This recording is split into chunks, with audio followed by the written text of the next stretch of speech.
Multiple near-death experiences taught me what I know today, or at least they gave me access to what I know today. They not just shaped who I am, but also what I teach. So today I'm going to share with you more of how I know what I know. I know, you guys, it's a question I get asked so often. But how do you know? I'll put up an energy update. But how do you know? I'll talk about what's happening with the Galactics. But how do you know? And you know, the first thing, and it's just like almost a knee-jerk response. The first thing I want to ask when people say, but how do you know, is how do you not know? How don't you get the stuff? How don't you see the stuff? And then I've got to remember what I'm about to share with you today, which is, oh yeah, I had a childhood that most people did not. And I had privy to energetic realms and access to energetic realms that most people never had. So that's how I know what I know. But let's get into the story. I'm going to share with you about multiple near-death experiences, about connecting with the Galactics, about what happened when I was 12 years old. I'm reminding myself as I run through the list.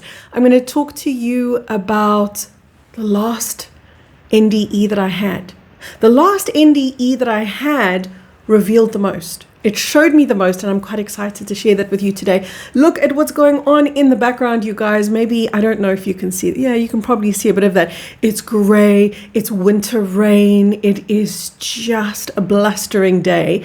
And normally I can't sit at this door. Normally the sunlight that streams in here is so blinding. I've actually got to close these blinds over here just so that I can sit and record without being blinded by the lights. I thought, okay, let me have a little bit of a change of scenery today as I give you a little change of scenery and talk about Kerry for a change, because it's, well, I'll be honest with you, it's not my most favorite subject. I love to teach. I love to teach you about you. I love to teach you about spirituality and the nature of who we really are as human beings, which is not anything like what we've been told. That excites me. Talking about me is hard because it's deep and it's a very personal space that I don't normally let a lot of people into. So I'm going to let you in. Come with me as I tell you about my childhood. I was born really ill, and I think at the age of 2, I was finally diagnosed. I had asthma. And you might say, meh, that's okay. A lot of people have asthma. My asthma wasn't able to be controlled. So in other words, I wasn't responding to medication. And quite honestly, back in the day when I was a kid, there wasn't fantastic asthma medication to begin with. But before I even tell you about my in and outs of hospital and then the in and outs of consciousness, I remember being born, and I remember coming into the womb. It's one of the earliest memories that I remember telling my mom about and watching her jaw drop, because she had no way of knowing that I would remember this much stuff. And I remembered miscarrying many times to my mom. And I remember the last time that I came in, which was into this body that now today is Kerry. I remember dropping down a tunnel. And I was coming into an embodiment, and it was very much like being on a free fall, or like you're on a big slide and you're coming down, flowing down. It feels lovely, you know, winds in your hair kind of feeling. It's this lovely drop down sense of elation. And at some point, the realization hit me, and the realization was, oh, I'm stuck.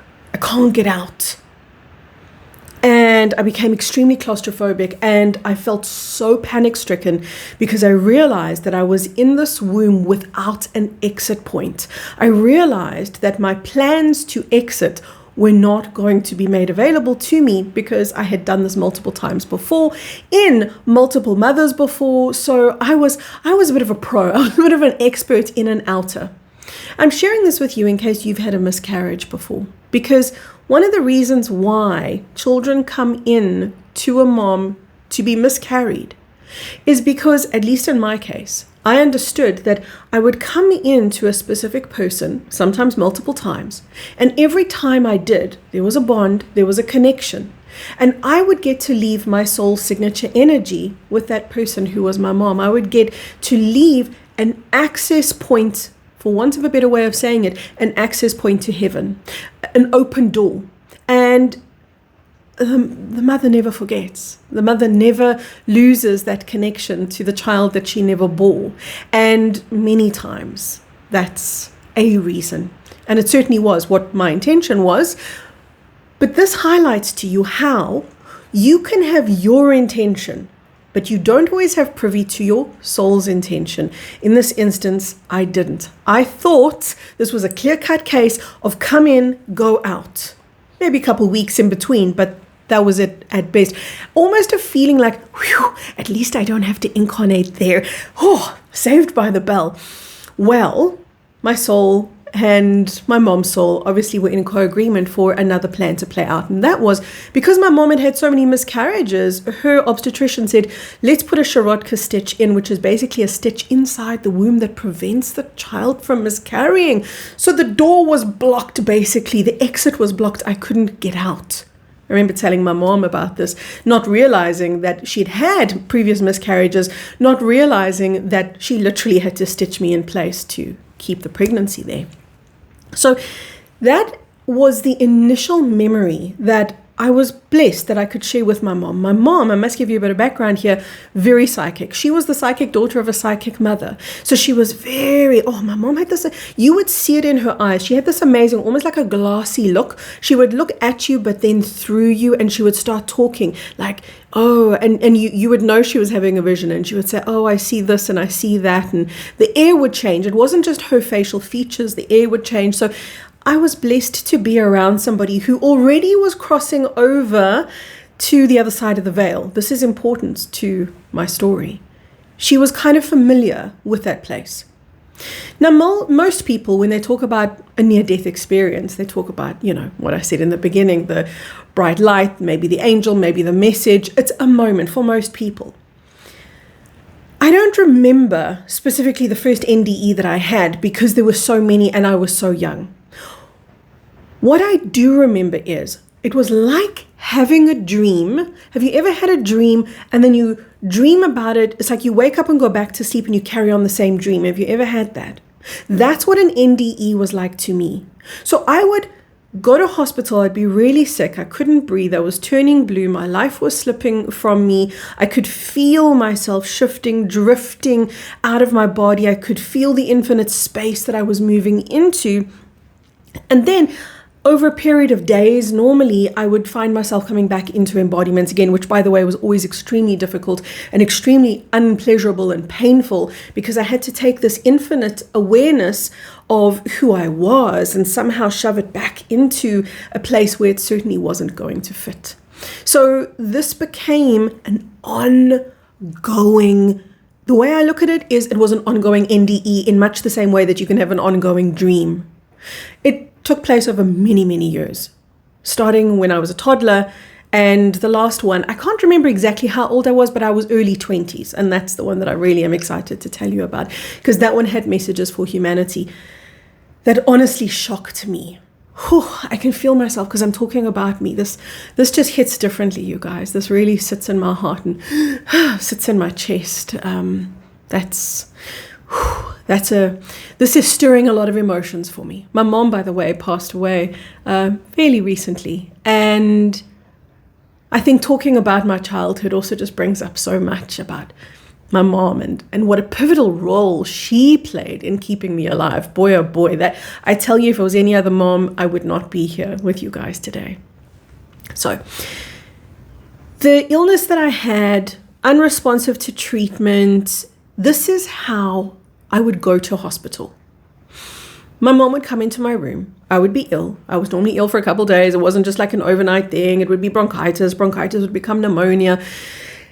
And then amazing experiences started to happen. I would say to my Mom, there's somebody sitting on the end of my bed. My bed is moving. And you know when somebody sits on your bed, like you can, you know what I mean? You can feel your whole bed kind of moves. Well, I would feel this. And this would be what I later came to see my aunt Adrian, who was my mom's sister, who passed away many years before I was born. Because I would describe this woman to my mom. And the more sick I got, the more she would come into view. Sometimes it would take a few hours, sometimes it would take a few days. So it would start that I could feel my bed shake. But then after my bed shaking for a little while, sometimes I would see an old dog that we had that passed away. The dog's name was Buttons. And I would sometimes see Buttons. We had another Alsatian that had also passed away. And sometimes I would see her. I think her name was Lassie. And I would talk about the animals of the family that had crossed over.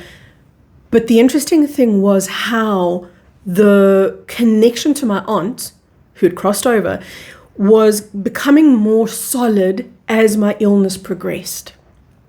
And normally that was a telltale sign. When I would say to my mom, I can see her, touch her, hear her, we'd have full conversations. At that time, I had so little air and oxygen, I could barely speak here on this side of the veil. But there on that side of the veil, where I was talking to her, I was absolutely fine and well and sitting up. And on this side of the veil, I was gasping and lying down. So that would normally be hospital time. And by the way, that really was the drill. That really, I know it might sound to you like, oh, why didn't you go to hospital sooner? Because the hospital really couldn't do much for me. They really couldn't treat me beyond, stabilizing me as best that they could. So sometimes I was drifting before I even got to the hospital. Hospital was an interesting thing because I spent more time there than at home. My mom had a calendar and she would mark with a cross. I can still see her sitting at the table, sitting with the calendar, marking with a cross the days that I was in hospital. And at the end of every year, she would sit with a calendar and tally up the amount of days I was in hospital versus the amount of days I was at home. And she would always make it a big, she would turn everything into a positive, always. So she would say, you're so clever because look at you. You spent less than half the year at school and you passed, because I didn't do any schoolwork when I was in hospital. I really couldn't. So she would, she would try and sort of puff me up and sort of make it, she would find the triumph in such a desperate situation. I think she was always afraid of me dying. And I think she knew that a lot of the time I was just hanging on by a little thread. The NDEs that I had were so bloody interesting because of how they progressed. The progression of them was really the most interesting. So remember, it would start with a little bit of an out-of-body experience, a little bit of talking to my aunt, then that would get more physical. And the NDEs were very much a similar thing. I would go out of my body, I would see the light, I would speak to other angelic beings, not just my aunt. And in the beginning, there was a lot of curiosity. There was a lot of hanging around in what I later came to realize was the astral realm. I'm pausing here because I want to deliver a big piece of information, and I know not everyone's going to get this, but maybe you will. Most of the NDEs that people have happen on this side of the veil, meaning they happen inside of the false matrix. The astral lives inside of the false matrix. So when a lot of people say, oh, I'm channeling Archangel so-and-so and Saint this one and whoever, a lot of the time they're just on this side of the veil and they're channeling a trickster being. And in the beginning, when I first started having NDEs, that's where I would go, because that's almost like your first, what could I say? It's like your first elevation point when you get out of the body. But then when you hang out there for enough, you realize, nah, this isn't it. I would always see, and funny, you guys, it was always there. It was always to my right. I would be almost aware that I was being distracted. I'd be almost aware that there were angels talking to me, beings kind of attracting my attention in front of me. But there was something that was drawing me to my right, and it was very still. Very bright, full of light, but very still.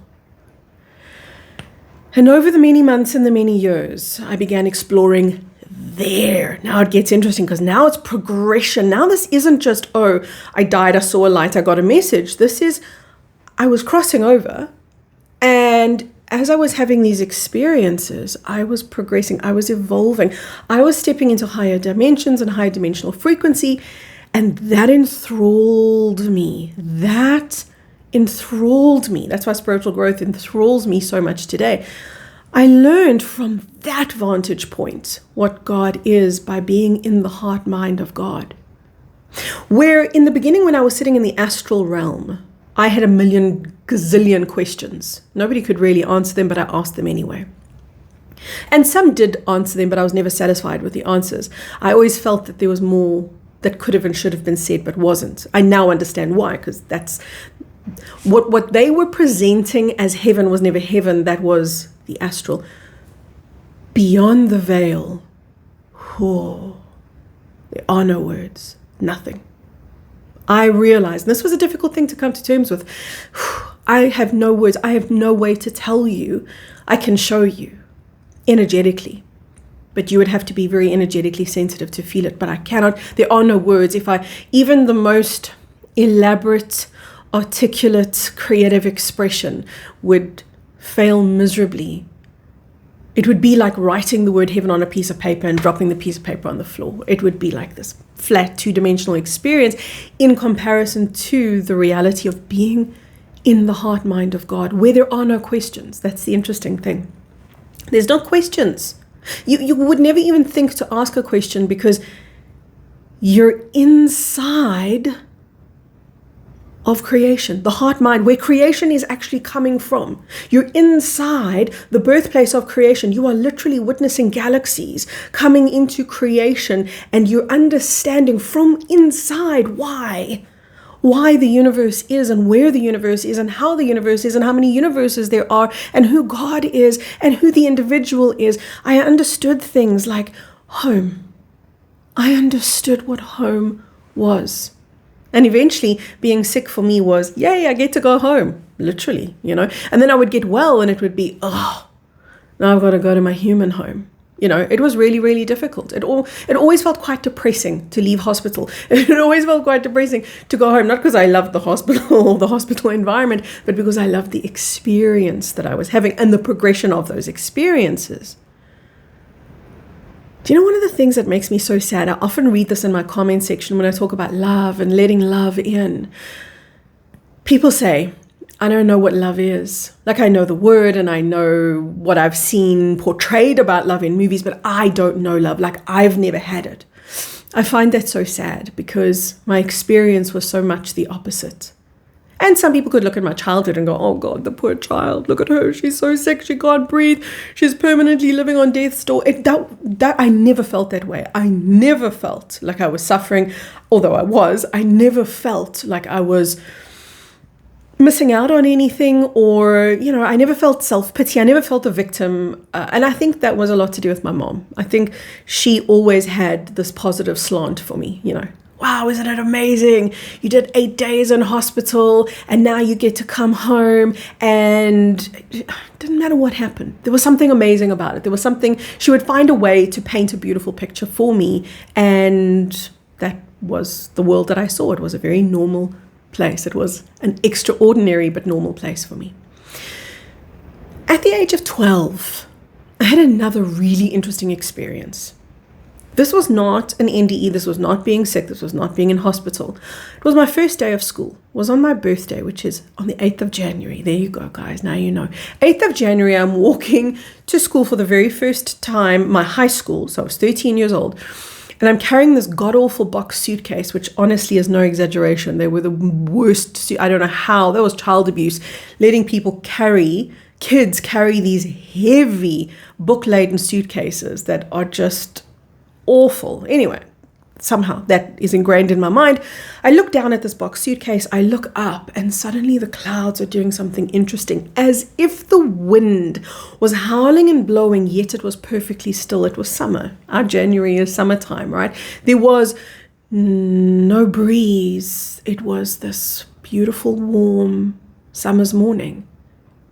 And yet the clouds were moving in the sky, creating a picture. And the picture that they created as these clouds converged was a cross, and there was a picture of Christ on the cross. And when I saw it, I went, oh, okay, I know what this means. This means that Christianity is right. And with that, Christ came off the cross. So in cloud version, right? This being walked towards me. And as he walked towards me, he became more solid and more physical and more human. And his eyes were brown, the brownest brown I ever have seen. And they healed and melted me all at the same time. It was the most loving, one of the most loving experiences that I had from another being. I had the experience of being in this omnipotent love that is the godly love. This was the Christ love. It was very, very unique, powerful, and different. And this being called Christ telepathically heard me say, Oh, phew. Okay. This is a message that Christianity is the right choice. And, I've got to perhaps be more aware of the Bible. And that's really what I thought. I'd had a lot of concern about this, and it had been playing on my mind tremendously. And this Christed being said to me, his words penetrated right into my soul, but he didn't speak with his mouth. He spoke telepathically to me, and he said, "You are as I am." And it was like that little piece of information conveyed so much. It took me years to unpack, by the way. It conveyed so much. And what I understood in that conversation was this was not about religion, that I was not being told that any religion is right, but rather that I was as Christ is. Only later in my adulthood did I understand the fuller depth of that meaning, that we all are as Christ is. But I'm jumping ahead. This was an amazing experience, that 12 years old kind of connection with Christ, getting a sense that somehow the path of Christ consciousness, albeit not a religious path, that was my first impression. It was a wrong first impression. I then came to understand, okay, this is actually something beyond what I had known, right? I had all of these spiritual experiences, but this is the thing. I had no way to put them into my brain. I had no way to make sense of them. So I kept turning to religion to try and make sense of these experiences of God that I had had. And eventually that kind of gave me permission, like, okay, this doesn't fit into any religious context, so it's okay to let that go. The illness carried on. I felt incredibly healed by the presence of Christ, but that was emotionally healed. Physically, I still had a long way to go because I still had so much to learn. It was in my 20s that the final NDE that I remember happened. I was so sick and tired of being sick, and I was so sick of the hospital. And I said to my mom, done. I'm just done. And I don't want you to take me to hospital this time. I really want you to let me go. And obviously that was really difficult for her, but I just flat out refused. I'd had enough. See, I'd spent so much time beyond the veil that all I wanted to do was go home. I'd spent so much time there that I just wanted to be free, to go back to where life made sense and where it was beautiful and easy and... And my mom said, okay, well, very cleverly, she said, I'm just going to phone your friend Jenny. My friend Jenny arrived. And Jenny, so cleverly, you guys, so cleverly said to me, okay, so your mom tells me you don't want to go to hospital. I hear you. Do you feel ready to go? I said, yeah, absolutely. Again, I couldn't speak at this stage. I'm writing everything down. Yep, I'm ready. I can still see the piece of paper. I write the word ready. She says to me, just check, Kerry, because you don't want to come back, right? You don't want to go through this all again. Just check. So clever. Are you really done? Is there anything undone? Because if there is, you're going to come back again. Oh, that hit me like a ton of bricks. I thought, I don't want to come back again. So then I checked in, closed my eyes, connected. Okay, is there a reason that I need to stay in my life? Am I free to go? Can I go now? And I remember writing two words, my son. I didn't have any children. At that stage, I didn't even have a boyfriend. I just knew that there was a little boy that was going to come into this world and he was going to be my son and I had to be around for him. And that was for me, that was my message. But then I started getting messages for humanity. And the message was, Kerry, how you've always seen. Oh, and by the way, at that point, Jenny went to my mom and said, quickly, you can phone the ambulance, or you can, the ambulance didn't come that day. My mom put me in the car. She said, you can start packing her bag. She'll go to hospital now. The amazing wisdom that came through then was, Kerry, you know how you've seen the false matrix? Because every single time I had that NDE experience and I was out of body and I could feel myself crossing over. I could feel, it became so familiar. There's all these steps that happen when you have an NDE. It's like, I suppose you could call it a life review, but I'd had this so many times that I didn't need to go through it every time. A life review is where you look back and you're like, yeah, these are the things I could have learned, done differently, That's why there is no judgment day, you guys. You literally face yourself. There is no external party judging you, but you sit with your soul and you learn. You get to literally watch yourself interacting with your world and the pivotal moments that shaped you or broke you, and you get to consider how you could do it differently. That's why people say to me, oh, there's no consequence. People get away with such terrible things. No, they don't. To face yourself is the hardest thing. To be judged by another person, you can always feel like a victim, even if it's fair. But to judge yourself, you can't get away from that. You can't get away from seeing yourself when you're in that life review. Anyway, I digress. I'd had multiple of those. So I was getting, how you've always seen the false matrix? You've always come to understand the illusory realm that we call reality, that is the false matrix. Guess what, Carrie? In this lifetime, the false matrix is going to collapse. And you are going to live to see it. And not only are you going to live to see it, you're going to live to show other people that they don't have to die in order to go beyond the veil, because you're going to lead them there because you've spent so much time here. And I couldn't believe what I was being given. It felt like somewhat of an unfair task, to be very frank with you, somewhat of a task that was much bigger than I thought that I was capable of meeting. And yet this is what I was being given. I actually wrote things down here that I didn't want to forget, that the false matrix was going to crumble in this life, that God had called this realm back. God had seen this wayward creation that had been missing from the natural world for long enough. And God had called all of this creation back.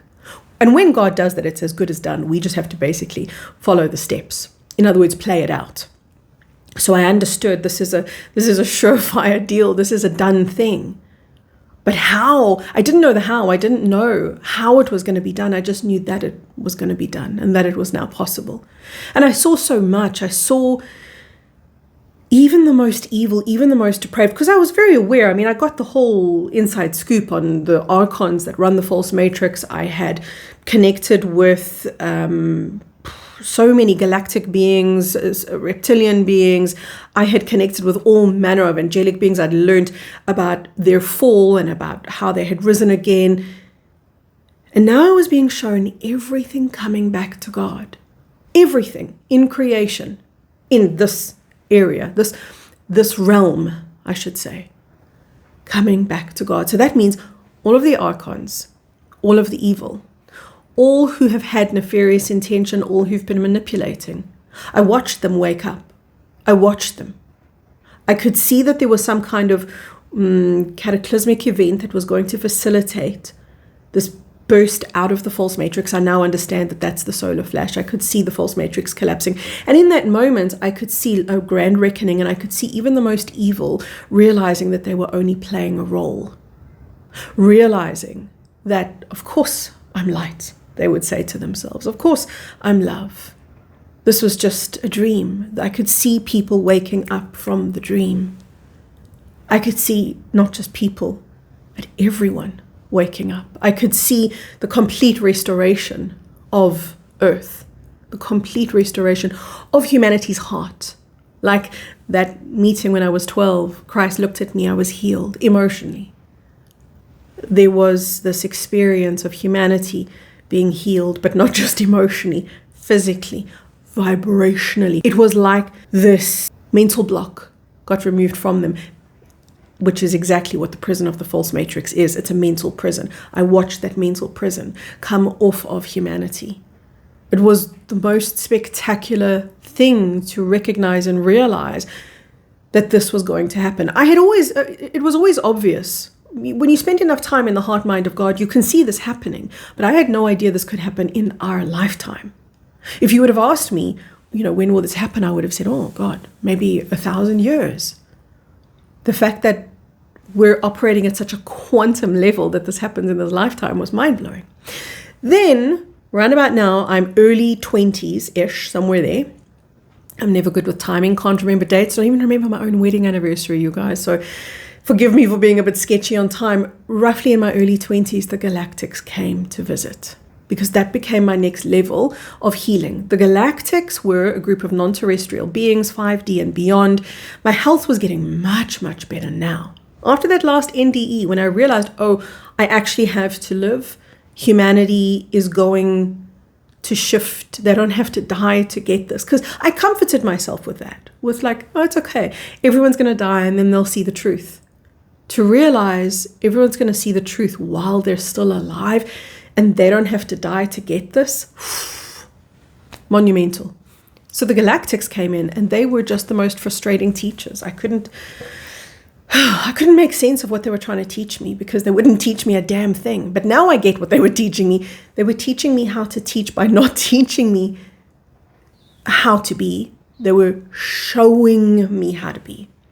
They were showing me what it is to be the ripple. It took me a long time to get it. Took me a long time because I had no verbal dialogue with them. I had a lot of telepathic dialogue with them, but I had no verbal dialogue. And every time I asked a very linear question, which they were perfectly capable of answering, they just wouldn't. They would just go, just let's be in the energy together, Carrie. And I'd be like, I don't want to be in the energy with you guys anymore. Why can't you give me answers? Why can't you show me the way? You know the way, just share it and show it. What their job was to help me integrate everything that I had gone through in my childhood. Because I had all of the information here in my energy field, but I couldn't even speak it. I couldn't absorb it. I couldn't bring it down into my body. It was just almost painful because of how beautiful it was. See, to bring that much beauty, that much love into the body is difficult because then you miss being there. You miss home so desperately. And a lot of people do miss home, but when you are at home, to imagine leaving it again is so difficult. That's always what it was like when I was coming back into body. So I had kind of almost built up a little shield around myself where I didn't really connect too much with that depth of deep love. Now they were helping me to integrate. This is where I was getting the wisdom to make sense, to become words so that I could teach. They were teaching me how to not intervene with somebody's free will. They were teaching me how to be in the presence of another human being, because this is what they did for me, and see the human confusion and illusion, but then also to see the soul of that being. And that's what they would do with me. They would see my confusion and illusion, but then they would see my soul. And because they would see my soul, I would begin to connect with my soul because I was connected to what they were feeling, and they were feeling my higher presence. So it gave me direct access to my higher presence. And that today is how I teach in my online community, Plasma Light Tribe. You guys say to me all the time, I don't know why, Carrie, but when you talk, I just feel stuff. And we have these amazing meditative, energetic, experiential journeys together. They say, I don't know why. I've never felt things so deeply before, but I know why. Because this is what the Galactics taught me to do. To not limit myself to the reality that I'm in, but to open up to the potentiality of the ultimate highest reality and bring that in.